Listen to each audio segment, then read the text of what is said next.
Qu'avez-vous pensé du congrès de Notissement Finistère 2014?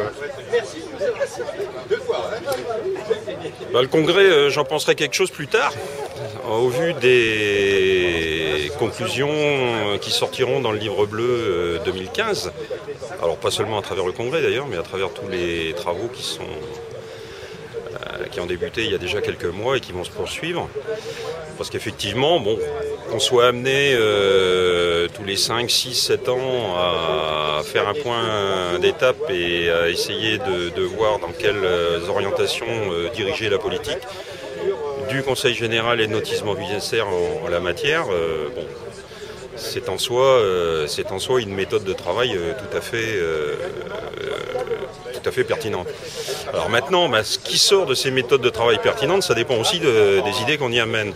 Alors soit on n'ose pas aller au fond des questions et on les survole, soit on rentre dedans et quelquefois ça peut faire un peu mal. C'est vrai qu'en ce qui me concerne en tant que militant associatif depuis 35 ans, moi j'ai constaté aujourd'hui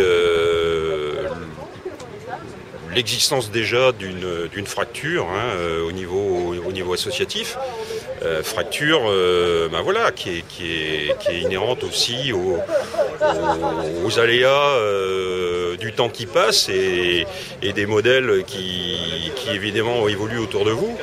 Mais cette fracture, basée en fait sur l'idée que le tout économique pourrait permettre de tout faire au sein de nos structures en se débarrassant totalement, je dirais, ou en libérant totalement les collectivités de leur investissement. Ça c'était une erreur fondamentale que de prétendre arriver à ça un jour.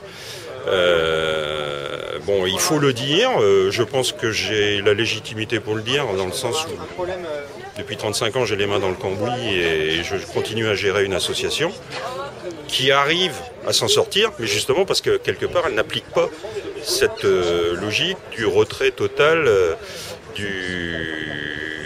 des finances publiques dans la gestion de la structure.